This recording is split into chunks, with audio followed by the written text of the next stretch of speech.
하나님께서는 무엇을 근거로 우리의 현장에 역사하십니까?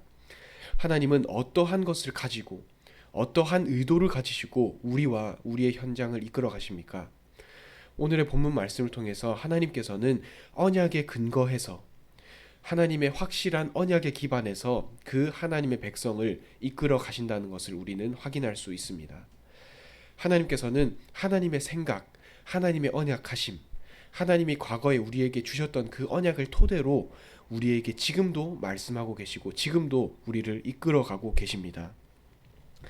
하나님의 언약과 하나님의 인도하심은 너무나도 정확하고 확실합니다. 창세기 12장에 주셨던 하나님의 아브라함에게 주신 언약을 지금도 20년이 지난 지금도 하나님께서는 그대로 이루고 계십니다. 하나님께서는 우리의 현장 가운데에서도 우리에게 가장 처음에 주셨던 그 언약 그대로 하나님이 이미 우리에게 말씀하신 그 하나님의 말씀 그대로 우리를 이끌어 가실 것입니다. 하나님은 그 언약에 기반하여서 우리의 현장을 역사하실 것입니다. 우리는 그 믿음으로 언약의 하나님께서 언약 그대로 우리를 이루실 것을 믿음으로 오늘의 예배와 다가오는 한 주간을 나아갈 수 있습니다. 기도하겠습니다. 하나님 아버지 감사드립니다. 하나님은 언약의 근거에서 우리의 삶을 이끌어가고 계심을 믿습니다. 하나님, 우리가 연약하다 하더라도 우리의 형편으로는 많이 성에 차지 않는다고 스스로 생각하더라도 하나님께서는 우리를 언약으로 인도하시는 하나님이시며 말씀 가운데 역사하시는 하나님이심을 우리는 지금 고백합니다. 하나님, 오늘 언약의 하나님을 바라봅니다. 우리의 현장에서 언약을 이루시고 성취하시고 계시는 하나님께 우리의 유일한 소망을 두게 하여 주시옵소서. 살아계신 예수 그리스도 이름으로 기도드립니다. 아멘. 오늘 새벽에 함께 나눌 말씀은 창세기 18장 16절에서 33절까지의 말씀을 가지고 아브라함의 소돔을 향한 기도라는 제목으로 함께 말씀을 나누시겠습니다. 오늘 함께 나누신 하나님 말씀은 창세기 18장의 말씀이 되겠습니다. 우리가 어제 새벽에 매일 성경을 보았을 때 창세기 18장에 하나님께서 드디어 아브라함에게 언약을 성취하는 그 언약이 드디어 이루어지는 것 같은 언약을 주셨습니다. 내년 이맘때가 되면 아브라함아 사라야 너에게 자식이 있을 것이다, 이렇게 말씀하셨습니다. 전에 하나님께서 창세기 12장에 아브라함에게 언약을 주셨죠. 너로 말미암아 온 민족이 복을 받고 너가 복의 근원이 될 것이라고 하나님께서는 아브라함에게 말씀을 주셨습니다. 하지만 20년이 지난 때 이때까지 하나님의 말씀은 성취가 되지 않은 것 같습니다. 하지만 어제 창세기 18장에 드디어 하나님께서는 너 아브라함과 사라에게 자식이 있을 것이다 라고 말씀하시면서 드디어 이제 언약이 성취되구나 라고 아브라함과 사라는 생각했을 것입니다. 그 이후의 말씀이 바로 오늘 있은 창세기 18장 16절의 말씀이 되겠습니다. 오늘의 본문 말씀을 통해서 하나님께서는 소돔을 심판하러 가십니다. 하나님께서는 아브라함과 사라에게는 축복을 주신다고 하셨습니다. 내년 이맘때에 너에게 자식이 있을 것이다 라고 말씀하셨는데 그 내용이 있고 바로 다음에 16절부터는 소돔과 고모라로 하나님의 시선을 돌려서 그 땅을 하나님께서 심판할 것이다 라고 말씀하십니다. 오늘의 본문 말씀을 통해서 우리는 하나님께서 어떻게 역사하시는 분이신지, 하나님이 역사하시고 하나님이 손길을 내미시는 곳은 어떠한 특성을 가지고 있는지를 오늘의 본문 말씀을 통해서 함께 확인하실 수 있습니다. 우리가 먼저 첫 번째로 볼 수 있는 것은 아브라함의 헤브론과 롯의 소돔입니다. 오늘 아브라함은 창세기 18장에 보면 하나님의 말씀을 받은 곳이 바로 헤브론이라는 지역이었습니다. 헤브론, 즉 마므레라는 곳은 아브라함이 하나님의 음성을 들은 곳이었습니다.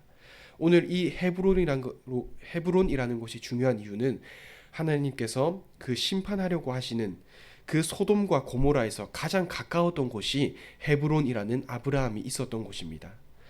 아브라함은 내가 너에게 보여줄 땅으로 가라라고 했을 때 헤브론으로 그 지역을 옮겼다고 되어 있었습니다. 하지만 그 헤브론은 롯이 자신의 거처를 찾아서 떠난 그 소돔과 고모라와 가까운 지역에 있었습니다. 즉 아브라함이 거주했던 헤브론과 롯이 거주했던 소돔과 고모라는 아주 가까운 지역이었다는 것을 우리는 한번 생각해 볼 수 있습니다. 하지만 아브라함이 거주했던 헤브론과 롯이 거주했던 소돔과 고모라는 지역적으로는 가까이 있었지만 하나님께서는 그들에게 너무나도 다른 메시지를 하고 계셨습니다. 그 헤브론과 소돔과 고모라는 너무나 인접한 곳에 있었습니다. 하지만 하나님께서는 헤브론에 있었던 아브라함에게는 축복을 약속하시고 그와 가까이 있었던 소돔에 있었던 조카 롯에게는 심판을 약속하시는 것을 우리는 확인할 수 있습니다. 아브라함은 헤브론에서 하나님의 언약의 성취의 음성을 들었습니다. 창세기 12장의 언약의 성취를 드디어 들었던 것입니다. 그곳에서 이제 너 아브라함과 사라에게 자식이 있을 것이다 라고 한 언약의 성취의 음성을 들은 곳이 헤브론이라는 곳이었습니다. 하지만 그와 가까운 곳에 있었던 롯의 소돔과 고모라는 오늘 본문에서 나오듯이 죄악이 만연해 있다고 되어 있었습니다. 그리고 하나님을 향한 부르짖음이 굉장히 컸다라고 소돔과 고모라를 설명하고 있습니다. 아브라함이 있었던 곳과 롯이 있었던 곳은 가까이 있었습니다. 가까운 위치였지만 하나님께서 그들을 보시는 시선은 조금 다른 분위기였던 것 같습니다. 오늘 본문에서 창세기 18장에서는 의도적으로 아브라함이 있었던 그 곳과 롯이 있었던 곳을 의도적으로 비교해서 보이는 것 같습니다. 아브라함은 헤브론에서 하나님의 언약에 대한 확정을 받았고 롯은 소돔과 고모라에서 하나님에 대한 말씀을 들었습니다. 오늘 17절을 제가 다시 한번 더 읽어보겠습니다. 18장 17절에 보면 여호와께서 이르시되 내가 하려는 것을 아브라함에게 숨기겠느냐 이렇게 되어 있습니다. 하나님께서 하려는 것이 과연 무엇이었을까요?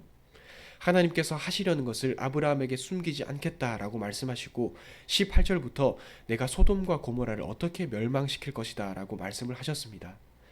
하나님께서 17절에 나오듯이 내가 하려는 것을 아브라함에게 숨기겠느냐라고 하실 때 하나님께서 아브라함에게 말씀하실 때 하나님께서 하려는 것이 과연 무엇이었을까요? 하나님께서 하시려고 했던 것은 아브라함에게는 언약을 성취하는 일이었습니다. 창세기 12장 3절에 있었던 그 언약을 성취하는 것이 바로 하나님께서 하시려고 했던 일이었을 것입니다. 하지만 그와 반대로 소돔에게 있어서 하나님께서 하시려고 했던 것은 바로 심판의 역사였습니다. 하나님께서 하시려고 하셨던 것, 하나님께서 마음에 내가 너희에게 이것을 행할 것이다 라고 했을 때 두 가지로 우리는 볼 수 있었습니다. 아브라함에게는 축복이었고 소돔과 고모라에게는 심판이었습니다. 어떻게 이렇게 다를 수가 있을까요? 하나님의 역사가 구원을 받는 우리에게는 축복이 된다면 하나님을 모르는 저 불신자들에게는 심판이 될 수도 있습니다. 어떻게 이렇게 다른 하나님의 역사를 우리는 오늘 확인할 수 있습니까? 아브라함이 있었던 지역과 롯이 있었던 지역은 너무나도 가까운 지역에 있었지만 그 두 지역의 결과는 너무나도 달랐습니다. 아브라함은 그곳에서 하나님의 축복을 받아서 하나님을 찬양했지만 롯은 그곳에서 결국 멸망을 맞이하게 되었습니다. 하나님은 이렇게 다른 결과를 그들에게 보이시면서 내가 너희에게 할 일을, 내가 하려는 일을 너에게 숨기겠느냐라고 말씀하셨죠. 창세기 13장 13절에 보면 소돔과 고모라는 여호와 앞에 악하며 큰 죄인이라고 되어 있습니다. 하나님께서는 아브라함에게는 축복을 주시겠지만 오늘 본문에서도 그렇지만 소돔과 고모라에게는 심판을 할 것이라고 말씀하고 계십니다. 우리가 하나님께서 내가 하려는 것을 숨기겠느냐라고 했을 때 아브라함에게는 축복을 주시고 롯에게는 그 소돔과 고모라에게는 심판을 한다고 했죠. 그것을 통해서 우리가 알 수 있는 것은 하나님의 일하심은 너무나도 명확하다는 것입니다. 19절에 보면 이렇게 되어 있습니다. 내가 그로 그 자식과 건속에게 명하여 여호와의 도를 지켜 의와 공도를 행하게 하려고 그를 택하였나니 이는 나 여호와가 아브라함에게 대하여 말한 일을 이루려 함이니라 이렇게 되어 있습니다. 여호와의 도를 지켜 의와 공도를 행하게 하려고 했다 이렇게 되어 있습니다. 의와 공도를 행한다. 하나님께서 의를 행하신다. 하나님께서 그 공의를 행하신다는 것은 아브라함에게는 축복의 근거가 됐습니다. 하지만 롯에게는 그리고 소돔과 고모라에게는 이 하나님의 의와 공도가 심판의 근거가 되었다는 것입니다. 하나님의 언약은 그리고 하나님의 일하심은 철저히 하나님의 언약의 근거에서 이루어지는 것을 우리는 확인할 수 있습니다. 하나님의 언약이라는 것이 하나님을 믿었던 하나님께서 택하신 사람이었던 아브라함과 사라에게는 축복이 되었다면, 하나님을 대적하고 악함을 행했던 그 소돔과 고모라에는 심판을 행하는 하나님의 근거가 되었다는 것입니다. 하나님은 하나님의 언약의 근거에서 오늘도 아브라함에게 축복을 말씀하고 있습니다. 의와 공도를 행하여 내가 너에게 말한 것을 지키게 하겠다라고 하나님께서는 아브라함에게 말씀하셨지만, 그와 정반대로 언약에 근거했을 때 소돔과 고모라는 심판받기에 마땅했다는 것입니다. 그 하나님의 심판의 근거가 무엇입니까? 바로 하나님의 언약이었다는 것입니다. 하나님은 그냥 아무런 근거 없이 일을 행하시는 분이 아니십니다. 하나님은 아무런 근거 없이 아브라함에게는 왜 축복을 하시고 롯이 있었던 소돔과 고모라에게는 왜 심판을 하셨겠습니까? 하나님은 아무런 이유가 없이, 아무런 근거가 없이 그냥 그 행위를 하신 것이 아니라, 그냥 축복과 심판을 하신 것이 아니라 철저히 그 언약의 근거에서 심판과 축복을 하시는 분이라는 것을 우린 오늘 분명히 기억해야 할 것입니다. 하나님께서 그 아브라함에게는 심판하시고 롯이 있었던 소돔과 고모라는 심판하겠다고 하셨죠. 그 심판하겠다라고 하신 말씀을 듣고 아브라함은 하나님께 간절히 기도합니다. 23절에 보면 이렇게 나와 있습니다. 아브라함이 가까이 나아가 이르되 주께서 의인과 악인과 함께 멸하려 하시나이까? 어떻게 하나님 의인과 악인을 함께 멸하려 하십니까? 하나님 그 심판을 행하지 마십시오라고 하면서 자기 조카를 의인으로 칭하고 그 의인과 악인을 하나님 멸하지 마십시오라고 하나님께 간절히 간구하고 있습니다. 하지만 하나님께서는 창세기 19장에 결국 소돔과 고모라를 멸하십니다. 그리고 거기 함께 있었던 롯도 결국에는 안타까운 결말을 맞이하게 됩니다. 우리가 오늘의 본문을 통해서 알 수 있는 것은 헤브론과 소돔을 비교하면 우리가 오늘 본문을 확실히 이해할 수 있습니다. 아브라함은 헤브론에 있었습니다. 롯은 소돔과 고모라에 있었습니다. 하지만 지역적으로 인접해 있다 하더라도 아브라함과 롯이 가족 관계로 너무나 가까운 그러한 관계를 가졌다 하더라도 하나님께서 언약의 근거에서 일을 행하실 때는 확실하게 행하신다는 것을 우리는 오늘 확인할 수 있습니다. 하나님께서는 언약의 근거에서 인도하시고 언약의 근거에서 심판을 하시는 분이십니다.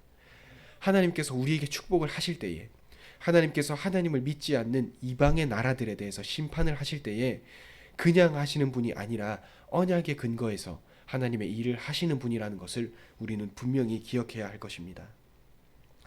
하나님께서는 의인이었던 아브라함은 끝까지 인도하셨습니다.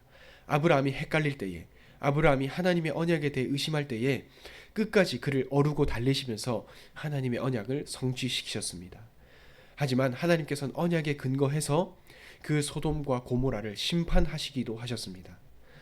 오늘 본문을 통해서 우리가 알 수 있는 것은 하나님께서는 완벽하고 완전한 하나님의 언약에 따라서 일하시는 하나님이시라는 것을 우리는 확인할 수 있습니다.